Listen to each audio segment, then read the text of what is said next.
So I'm going to start with an introduction to the camera, and we'll just roll. Okay, you're streaming now. I'll give you a thumbs up whenever I see it come up live on the screen.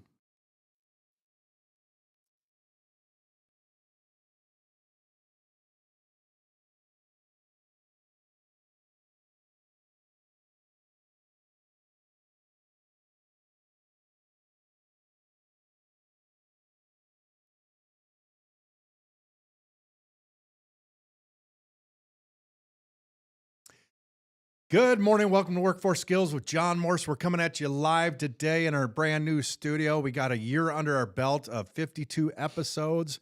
You know, over the last year, I've talked a lot on these episodes. I'd like to introduce Greg Quinlan. He's my business partner.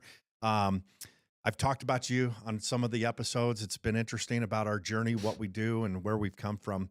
You know, I look back over the years, and it's been a very interesting journey. It's been a struggle.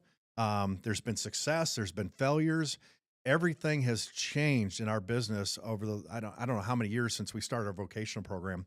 You know, and I think what I'd like to do is just for the viewers out there, for the people that subscribe and follow us, I'd like to talk a little bit on this live episode today about where our journey started. You Right. know, what happened with us, what made us get involved Mhm. with the vocational program, what started helping men and women out of prison, off the streets, out of drug rehabilitation, get back into the workforce.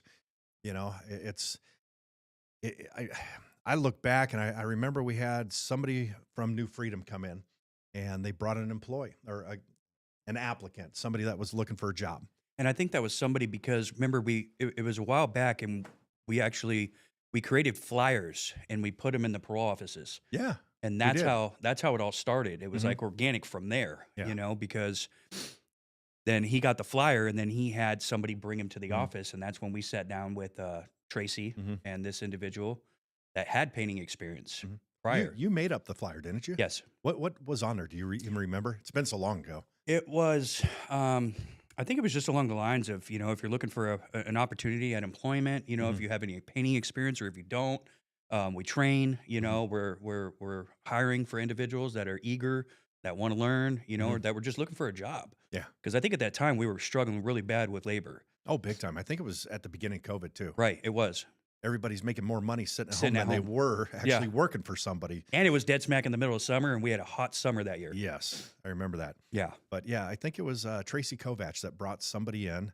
And do you remember that first employee out of New Freedom? Yes. What was his name? It's been so long ago, I can't remember. I don't remember his name. Yeah, we've had so many people come and go. But I think at that time we'd mentioned to him, hey, what if we come there and we teach a class? Hmm. Give us 10 guys. We'll teach them how to brush, roll, do simple stuff, and maybe hire one or two people out of it. And I think at that time they were fairly new. They only had like, what, 35 people Yeah, I that were think there living was there? like 30, 35 people there. Because the light bulb, I remember looking at you when we were sitting in the office talking to him about this, and the light bulb went off, and I think you and I both looked at each other. And we were like, Yeah, "Let's go!" that aha moment. Yep, that aha Yep. moment. Yeah. But they weren't ready for us. No. And I think it was probably a year and a half later, give or take, Hmm. if I'm not mistaken, that all of a sudden we get the call, hey, we're ready for you. I'll never forget the moment because me and you, we were out in Mesa, Mm. looking at a Walmart that we were in the middle of painting, Hmm. and we were both sitting in our driver's seats of our truck in the back of the Walmart, and all of Mhm. a sudden I took the call, Mhm. and it was them calling me, and I'm like, "Who's this?" Yeah. "Oh, this is so and so at New Freedom." Yeah. And I remember I ran back over to your truck and I Mhm. was like, "Oh, they're ready for us." Yeah. A year later. Yeah. That's crazy. And I think at that time you had set up a meeting to go to the facility Mhm. to talk with them. I was supposed to go with you, but I was homesick that week. Right. You went. And what was your first experience walking in there? I mean, I remember you coming back and Mhm. when we eventually talked, but do you remember what? Oh, I'll never forget it. Mhm. I think for me personally, it was walking in there and just feeling the power of, just people coming together, trying to support each other and just, you know, figure out their life, and you could just feel the energy and the passion in these people, you know what I mean? And just walking around there, seeing, the programs that they were running there and having lunch and meeting and greeting people. And you could just, it was a different type of feeling, Mhm. and it was weird, but in a good way, Mhm. like a super, super good way. Mhm. And, uh, and I left there and just there was something that just hit me Mhm. because I seen so much potential. Yeah. And, and at the end of the day, being a business owner, shortage of labor, Mhm. and trying to find ways because at the end of the day, we're not going to sit here in our office and wait for people to call looking for a job. We were Mhm. running ads, we were doing everything, but Just wasn't working. nothing was working. Yeah. So at that moment, it was just like there was so much value to what was happening there, and not only the value to the company, but also helping individuals. Mhm. You know what I mean? Find something new and choose a different path. You Mhm. know? I think for me, it was about a week and a half later. I'm back at work. We finally went over there together. Hmm. Met with Justin over there, walked the facility, and I was in shock. Yeah. I mean, there's 400 men and women living in this facility, all fresh out of prison, needing jobs, questioning who's going to hire me, Hmm. where am I going to live, and I saw 400 people that were hungry to get to work, Yeah. that would do anything to keep a job, work that job. Their heads in the right spot or getting in the right spot. Hmm. You know, it is a behavioral health facility. They Right. do help them get past the feelings, the emotions, and for some people being locked up for a period of time, it can be traumatic going back into the real world. Hmm. And so knowing that there was an opportunity, and so we both kind of said, okay, let's do this. Yeah. What's next? And the next thing was writing the curriculum. Mhm. That was a struggle. Yeah, I remember. I struggled. I'd wake up in the middle of the night and start working. I remember one time I was at Oh home God. in the middle of the night. I think I woke up around 11, 12. I worked for 2 hours on this thing, and my home computer and work computers connected to each other. And I get to work that morning. I don't know what happened, but I didn't save a single thing that I did that for those 2 hours. I'll never forget that morning. I lost You were it. so upset with yourself. Oh my God. And that was a struggle because, here I am thinking we've got a few months to do this. I got time to write this up and do some research. And no, they wanted to push fast. They wanted it fast. Oh, we were in there like a month later. Because if you think about it, John, at that point in time, they had the behavioral health side of things. Mhm. They had the health, the AA, the NA, the meetings, the groups. They had all that stuff. But the one thing that they were missing was this vocational side. Mhm. Because that's what everybody was trying to do. Yeah, you get your 90 days, you get brought back your health, your classes, everything. But what happens after that 90 days? Mhm. You know, Where are they going? exactly. Where are Yeah. they going? Okay, they got halfway houses, they got sober livings, they have other programs, for furthering their assistance. Mhm. But that one thing that is of most importance Mhm. that people need Yeah. is A money. job. A job. Yeah. You got to be able to pay your bills. You got to be able to buy food. You got to be Yep. able to buy your hygiene. Yeah.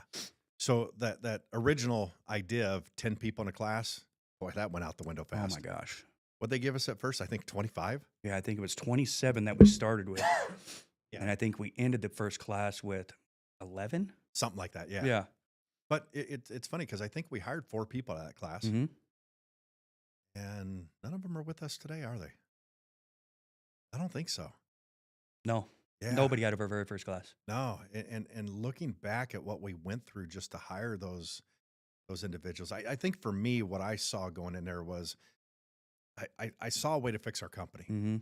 And we're going to fix our company. This fixes a labor shortage. And then knowing I have 25 people in there, okay, if I don't get other people jobs, then this is going to fail. That We was have the to- hard part. We have to get everybody jobs. How do we do this? And reaching out to other painting contractors and convincing them to join the program. That was a little difficult at first because some of these guys were saying, no, I can't hire those type of people. Mm. What they don't realize is they already have them working for them. They just don't know it. Right. People get past that. They don't talk Mhm. about it. So for me, it was a win for our company. It was a win for the industry, getting other people involved and hiring out of the program, and then getting to know the individuals going through our class, getting to know them on a personal level. That was a win for me, Yeah. so it was successful. And then it just grew from there. It grew from Haskins Electric came in, electric class, framing class, flooring class, culinary class, peer support class. It just kept growing from there.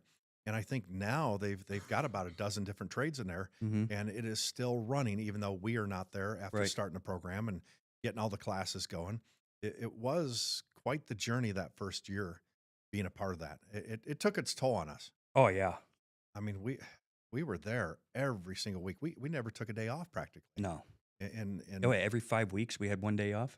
one weekend, one One Saturday weekend. and Sunday. That Yeah. was it, because it was hands-on training every Saturday and Mm-hmm. Sunday. It was the life skills, workforce skills every Tuesday and Wednesday Mm-hmm. from 6 to 8. I mean, hell, you didn't see your family half the time. Mm-mm. You know, that was difficult. But looking back and looking at the employees that currently work for us, I'd have to say it was worth every second. Every moment, just everything about it, it changed our business Oh, big time. 100%. Yes. It helped us grow and get to where we're at today. I think without that vocational program, I don't know where we'd be today. To be truthful, I know that we would still be in business, but as far as size Mhm. and We having grew because of it. exactly, Yeah. it was a big part of that. But every moment of that time there that during that year was very it helped me personally, Mhm. grow and become a better person. I think, Mhm. I definitely seen a difference within myself, and then just watching each individual person that went through our class, how they grew and changed and morphed into a better person, and yeah, a lot of them aren't with us still today Mhm. out of our first class, for that reason, but a lot of them are still out there doing good. Yeah. Maybe painting just wasn't this was that stepping stone Mhm. for them to try something different, and it just wasn't what they wanted to do, Mhm. So a lot of them are still out there clean, doing something different and living a life and hopefully being prosperous, but some of them aren't, you know? Some of our most successful guys are in the highest positions in our company came through the program. Yep. And looking back at that, it's who would have thought? It moved up faster than any Oh, other previous superintendent or project manager we've ever had in the past. yeah. It's interesting when I look back at, I call them the originals, the Mhm. guys that went through the first year with us. I Yeah. mean, some of those guys are the most successful, but there are still people. I have friends on Facebook and they stay in contact and they're doing well. But then there's the others, and the way I look at it with each class and everything we did, if we could save just one person Mhm. out of each class, it's a win. Right. That was how I looked at it. I remember that first class, and we rode together. We left together, I think, if I remember correct. And I was asking you when we were leaving, I go, how'd I do? What'd you think? And I was nervous. I'd never taught a class before. Yeah. I can teach someone how to paint. I've done it at work, but to stand up in front of a group and teach what I did, it was interesting. And it grew to a point to where on Tuesday and Wednesdays, because of the amount of classes that the trades that we had, I mean, I'm literally teaching 125 to 150 people. Mhm. I mean, you're getting up there and speaking in front of these people and sharing some of your stories, and it was nerve wracking. Oh, for sure. It's I've never done that before. Now I have no problem speaking, Mhm. doing this live on YouTube. Right. This is simple. Mhm. This is nothing, and we've started a couple programs at some other places. Right. We did one with another place. That company failed and went out of business. We also do work with St. Joseph the Worker when they get a few individuals. Love St. Joseph the Worker. And right now, I'm working with Mind Valley Behavioral Mhm. Health and helping them get a program started. And this is a passion for me, Mhm. helping others. This is what started the Workforce Skills with John Morris on YouTube and doing the podcast. It's just taking that message I used to teach in class to a bigger scale, Right. and it's almost become therapeutic for me. Mhm. Doing the recording the podcast every Monday, just talking about what I'm dealing with, what I'm going through, what's happening at work, it helps me work out things in my own mind of what I'm dealing with. Yeah. And sometimes I'm doing it while I'm recording, don't even realize it till Mhm. afterwards. It's like, okay, now I know how to deal with this next situation. So I know you're about to start your own podcast. Yep. Um, what are you looking forward to, and what's next for you? Well, no, I'm just kidding. Lay it Um, on us. so obviously our business, PHP Painting, is going to be the name. I know Josh is working on a logo and some other things to get it going. But I think one of the biggest things for me is kind of just kicking this off, and getting to know me personally on a different level, and just trying to interact with other business owners or people like in superintendent positions, or and help them, figure out how to grow within the business, Mhm. but the correct way, Mhm. not by cutting corners or doing this or anything of that nature, but also along the same token, is bringing our experience to other people, like short clips and videos of sprayer breakdown, cleanup, brushing and rolling, understanding different finishes, and just trying to get to know other business owners out there on a different level and talk about the struggles that we've had and what we did to, get to where we are today. And because I believe in transparency, and it's like if you're not transparent, then you're not going to get you're not going to get the information that you need, right? And then when it's a community, and when I talk about the struggles that we've had and how we made it through it and the decisions that we made, I could help another business or another individual person, Mhm. and I plan on bringing, hopefully our vendors, Mhm. our Sherwin Williams, Dunn Edwards, PPG, our project managers, our superintendents, and I want to get their story and get that out there to these individuals as well as how they grew within our business, some of the struggles that they had, and how they manage those. So I just want to get our business out there. You know Mhm. what I mean? Would you be And opposed to having other painting contractors on here with you I too? would Just love to have another painting contractor okay. on there. What about other business owners in general to understand other It businesses and their Yeah, struggles and what people? it's not just about painting. A business is a business. We all have employees. Mhm. We all have struggles. I think everything is on the table right now. Mhm. You know what I mean? I don't want to cut the podcast short of anything. Mhm. I really want to just shoot for the stars Mhm. and see where it goes. And no, but I'm really excited. And yeah, I that's can't for wait to see where this goes for you. yeah, me too. It's been a journey for me. It's last week was my 1 year Hmm. doing this and where I'm at now, and it's interesting watching the followers, the subscribers, the Right. views, and everything. And it's I remember watching it and getting my first 100 subscribers Hmm. and first 1,000 subscribers. I remember because you would come in the office. Look at how many guys I got now. Look at how Yes, many guys yes. I got now. It's like, let's go. Now it's just getting a message out Right. there. It's going to grow on itself organically, Uh-huh. and I think I look at there's so many people out there that want to do a podcast, do different things, and if you just give a real message, Yeah, that's it. just be yourself. Hmm. It's don't be fake about it. Just whatever's be true to yourself. Right. And the message you bring will resonate with people. And I think everybody out there's looking for help with something. Hmm. They're looking for help as an employee, how to be a better employee, how to be a better person, how to treat their employees better. If we can bring that message on a higher level to a bigger audience, just think of the change we can make in the world. Right. You know, I mean, there's no other business like us. I No. haven't met anybody else like us. The way we run our business, the way we treat our people, it's like Hmm. a family. But at the same time, it's a business. And it's like you said earlier, if you could just help one person, every clip, you know what I Hmm. mean? Then that's something good, Hmm. and it's all about getting the right thing out there. And because there is a lot of unhealthy information out there on Hmm. social media and the internets Yeah. and everything like that, and a lot of people are out there just to make money or get, whatever but it's, if you can get the right message out there, the right information, I think that's going to create more value Hmm. to individuals or anybody at that matter, is the goal, Now we actually hired an employee that she watched my podcast, Hmm. came and looked for a job. Oh, yeah. How's she doing out there? She's still with us, right? Yeah, she's still with us. Okay. And Mimi, Yeah. and yeah, she's doing good. Okay. Yeah, she's doing good, which is really cool and interesting. Maybe you can talk a little bit about that. Well, it was kind of shocking when we get a call and Yeah. someone watching my podcast wants to apply for a job, Right. and I because have to work for this company. yes, yes, and the cool thing for me about this is her mindset, her mentality. She already knows about me, knows about the company, how we work, how we do things, and she wants to be a part of that. Right. It's not like someone brand new walking through the front door and then you got to tell them about our our company and what we do and what we're about. She already knew. She walked through the door saying, "I want to be a part Mhm. of this company." She knew the answers to our interview questions. Everything. And that's why she did so good, because she Yes. watched your podcast. Yes, yes. So for you guys out there, we have a certain application, and it's different than any other application you'll see out there. We also have an interview process that we've scripted. Mhm. So what we've tried to do is create an experience for anybody that comes to work for us. We want the experience for anybody walking through that front door to be the same, no matter who it is or who they talk to. So the application is set up to ask the right questions. It talks about our core values. It talks about our company and what our expectations are. And then the interview process. And it was interesting, even myself working on the interview process and putting that together. Um, the first one I did, I actually read off the script, Mhm.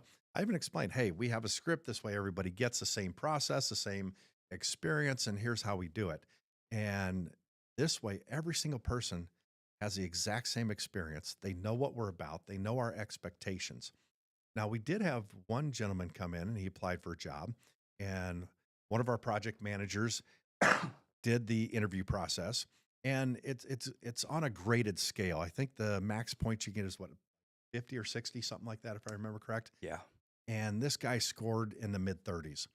And so this was on a Friday. So he scheduled him for a second interview process with another project manager on Monday. And he came back, and this gentleman scored in the mid 30s again, I think 1 point above the other one. Hmm. And we knew at that moment that this guy was not going to be a right fit for our Right. company because of the way he answered. And, so it really helps narrow out the people that we want working for our company. Hmm. We want them to have the right mindset. We want them to be aligned with our core values and our expectations, Right. you know. But then you took it a step farther, because when they come on board, they go through a training process, and you wrote a process for that. Hmm. How does that work? So we have a gentleman in the field by the name of Larry, and he's been with us for a couple years. Quite some time. And and he's always been the individual that we would put newbies with, to work with Larry, because Larry is very fast paced, efficient, pays attention. He's very communicative, and he gets the job done fast. Mhm. And so we have always put people with Larry to find out whether or not they're going to make it. And so what I did was I created a process, a 5-day process. So day one through day five, with their first week, 5 days altogether, they're working side by side with Larry. And what Larry has is Larry has a 2-page questionnaire where he's grading this individual person, during this 5-day onboarding on communication, direction. Are they asking questions? Are they clean? Um, it's a bunch of questions on that individual person. And then after that, what happens is, after the 5 days, now they go out to another job, and if they make it past Larry, Mhm. obviously. And then that following Monday, they come back into the office, and what I'm doing is I'm getting a feedback survey. Right, I want them to fill something else out based off of, hey, was Larry communicative with you about the growth and how to grow within the company? How was your experience with Larry? And a multitude of different questions. But I'm looking to get that feedback on the business, and how was your onboarding process? Was it clear? Mm. Was it, what did you take away from that onboarding experience? And then, and then we put them out in the field, and then we watch them for 6 months on multiple jobs under different supervisors, and see how they acclimate to the company. Um, but I think, all in all, it's like, we were talking about, the vocational program. It was, we've been in so many different situations that have brought us to this point where we started writing these processes where, it was, we would just hire people. They would walk in the door, no interview, hire them, and then put them out in the field. And we just had such a large revolving door, and it was not working. And now that we have this process, and we've cleaned house quite a bit, out in the field. And um, everybody that works for us right now wants to work for us. Mhm. The last couple weeks with me being out in the field, or month or so, spending a lot of time working out there, and getting to know each individual person. And everybody loves working for us. Mhm. This is their home. They're not just here for a paycheck. They love waking up every single morning and coming to work for PHP. Mhm. So We don't have a bottom third of the company anymore. no, It, nope. it, I asked one of our project managers the other day about that. Who's the bottom third of the company? He goes, John, there is none. There is none. It's. You mean there's nobody that we need to let go? Nobody. Nope. And I don't think we've ever had that. Mm-mm. That, to me, that's just that's game changing. Right. But the process between the application to the interview to the training that you put together with the questionnaire after the training, what this creates that I see is every person gets the exact same experience. Mm-hmm. So if somebody doesn't make it, or somebody does make it, they can't say, well, I was at a disadvantage or an advantage because of it, because everybody gets the same situation. Right. Nothing changes. So if they don't make it, it's because of them not making it. If they make it, they had the same advantage as anybody else. So it's just up to them whether they want to be successful or not with us. Yeah, I think on the opposite side of it too, the great thing about it is, it's painting a picture of what type of company they work for. Mm. You know, again, transparency. And they understand the vision that we have as a business, our mission statement. We deliver unmatched quality and craftsmanship to ensure every detail reflects excellence, even when no one is watching. They're understanding our core values. You know what I Yes. mean? Like they see all of this, and it's painting a picture for them to understand us as a company, what we need from them. Mhm. You know what I mean? We need them to be on board with our mission, Mhm. and the goals that we have as a business. Because at the end of the day, if I don't know what your target is, how am I going to help you? Yeah. How am I going to help you achieve that target? I'm just going to be here, Yeah. you know? So when we paint that picture for them, they have a goal, they have a target now, and they know what they need to do to help the business get to there. Because if the business gets there, then what happens to them? They get there, they get raises, Yeah. company truck, Oh yeah. positions, Yeah. everything. So So speaking of business, for you guys out there, me and Greg probably better get back to the business and start getting some stuff done around here today. this is fun. So it was. I like this. This is our new studio. It's in our office. We've created this thanks to the help of Josh and having him on board with us. It's been an experience. I look forward to you guys watching Greg's podcast, seeing Mhm. what happens. We'll kind of keep you updated from time to time until it gets up and rolling. But I look forward to it and what you're going to create. And for those of you that follow and like me, every Thursday morning, a new episode drops. Workforce Skills with John Morris. Come joining us. Check it out. We love having you be a part of this journey. For you employers out there, I'm going to tell you right now, follow me, but also you're going to want to follow Greg. You're going to want to watch what he goes over, his journey, what he talks about as a business owner. And maybe one day you could be on his podcast. Reach out to us and we could probably make that happen. So, guys, have a great day. It's Momentum Monday. Get out there and grind. Let's Stay go. hungry. Yep. Cut it.